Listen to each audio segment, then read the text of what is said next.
With the 2018 midterms on the horizon, Moscow proposed a sweeping non-interference agreement with the United States, U.S. officials tell BuzzFeed News. The Trump administration said no. Posted on December 8, 2017, 2031 GMT The Trump administration has rejected a sweeping Russian proposal seeking a mutual ban on foreign political interference, three senior U.S. administration officials tell BuzzFeed News. Russia first broached the subject in July, when one of Vladimir Putin's top diplomats arrived in Washington with a sheet of proposals aimed at addressing a top concern of the U.S. government: a resurgence of Russian meddling in the 2018 elections. At the time, the midterms were 16 months away, but Washington had only just begun to understand the extent of Russia's alleged involvement in the 2016 election, including the widespread use of troll accounts to disseminate inflammatory messages, and efforts to probe U.S. voter registration databases in 21 states. The consensus among cybersecurity experts was that the U.S. was ill-prepared to defend against another concerted effort by Moscow to influence U.S. elections. The Russians were also feeling insecure. Putin, who has long feared U.S.-backed regime change efforts, faces re-election in March. And although he is universally favored to win another six-year term, the former KGB officer is eager to avoid the type of mass protests that followed Russia's disputed legislative elections in 2011, a defiant uprising he continues to attribute to U.S. interference. To test the possibility of a mutual agreement, Putin dispatched Deputy Foreign Minister Sergei Ryabkov to Washington for a July 17 meeting with Under-Secretary Tom Shannon, the No. 3 official at the State Department. The official U.S. account of the meeting offered only a bland summary of conversations on areas of mutual concern. But three U.S. administration officials, including one inside the meeting, said Ryabkov handed over a document containing a bold proposal: a sweeping non-interference agreement between Moscow and Washington that would prohibit both governments from meddling in the other's domestic politics.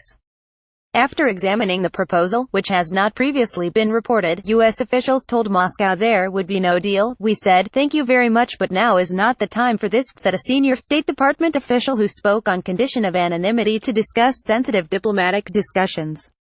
The decision to walk away from the offer could prove fateful. Signs of Russian meddling in foreign elections continue to flourish, with allegations of new Russian influence operations in Spain and other Western democracies. Of particular concern to election security experts is the U.S. intelligence community's January 2017 assessment that Kremlin-directed meddling in the U.S. will only grow more sophisticated. "We assess Moscow will apply lessons learned from its campaign aimed at the U.S. presidential election to future influence efforts in the United States," concluded the January report. The U.S. official described the Russian proposal in historic terms, likening it to the 1933 accord between President Franklin Roosevelt and Soviet Commissar for Foreign Affairs Maxim Litvinov that ended 16 years of American non-recognition of the Soviet Union in exchange for a pledge not to interfere in U.S. politics. Ryabkov proposed that we come to terms and agree not to interfere in each other's internal affairs, said the senior U.S. official. Historically, it relates back to the agreements that were done as the beginning of Franklin Roosevelt's administration when we were establishing a relationship with the Soviet Union for the very first time, said the senior official.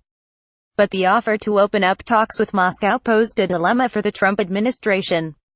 At the time of the July proposal, the White House had just backtracked on a plan to coordinate with Russia on a cybersecurity unit following a GOP backlash. Congress was days away from passing a Russia sanctions bill in defiance of the president, and special counsel Robert Mueller's investigation was just heating up. Career U.S. diplomats also raised concerns about how the U.S. could ensure Russian compliance in the non-interference agreement under discussion. When asked if the president weighed in on the proposal, a spokesman for the National Security Council said only that the White House and State Department coordinated closely on the United States response. The spokesman was quick to point out that deliberations over the non-interference agreement never advanced to the stage of formal bilateral negotiations. In recent weeks, the president's top aides have tried to insulate him from the ballooning Russia scandal, and last month the White House nixed a formal bilateral meeting with Putin on the sidelines of an economic summit in Vietnam. The Russian embassy in Washington declined to comment on the proposal or any discussions it held with the Trump administration. From the perspective of two senior U.S. officials involved with the Russia portfolio, the decision to reject Ryabkov's offer reflected a warranted lack of faith in Moscow and a difficult political environment in Washington. "There's a lot of confidence building that has to be done before that," said the U.S. official. And nobody saw an agreement of non-interference as being anything that was going to constrain the Russians in their behavior, especially in cyberspace. A second senior State Department official said any potential gains would come at too high a cost. We would have to give up democracy promotion in Russia, which we are not willing to do, said the official. But some analysts say the absence of a common understanding between Moscow and Washington leaves the U.S. vulnerable to another destabilizing cyber offensive during the 2018 midterms.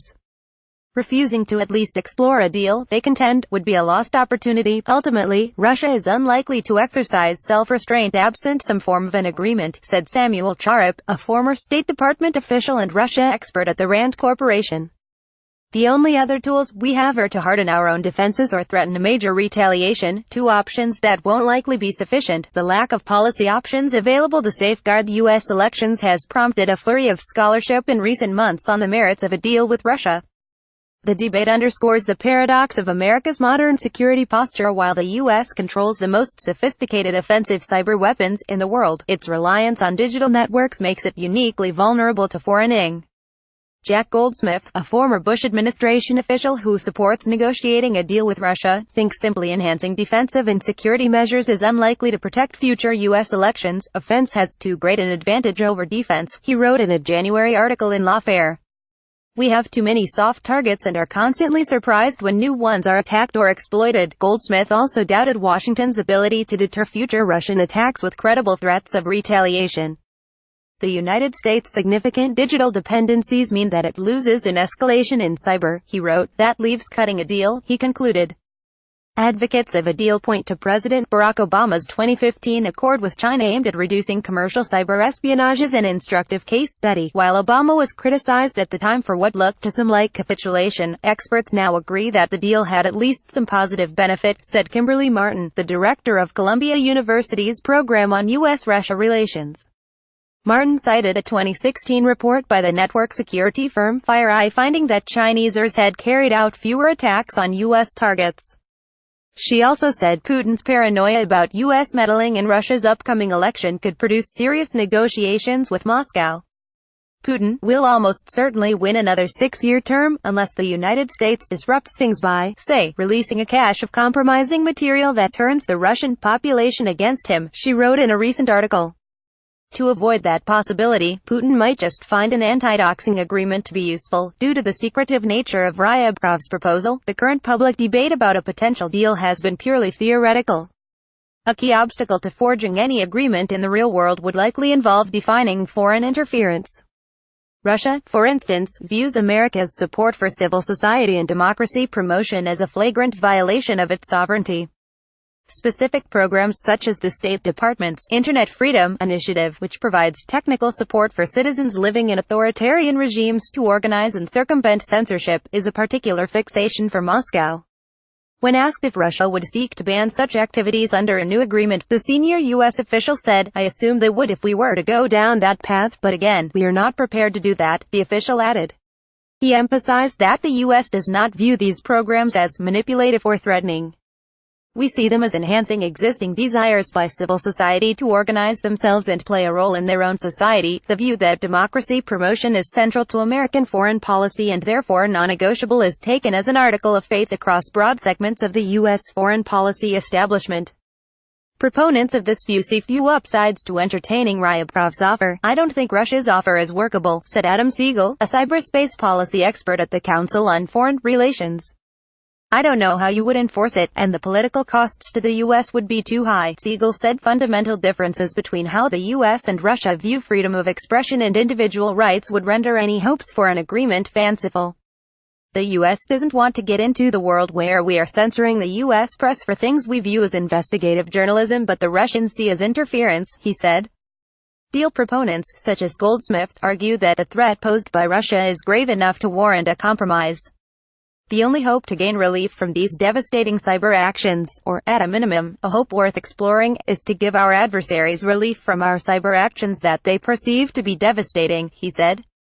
When asked how the administration planned to safeguard the 2018 midterms in absence of an agreement, the spokesman said, "We are not going to comment on potential security issues." In response to the same question, a Department of Homeland Security spokesman said his agency works continuously with state and local officials, who are responsible for managing the nation's elections and have already taken a number of steps to improve their cybersecurity. Those steps may prove sufficient in safeguarding the integrity of the next election, or they may not. But in just 4 months, America's due diligence will be tested as the first ballots are cast in midterm primaries in Texas and Illinois, got a confidential tip. Submitted here.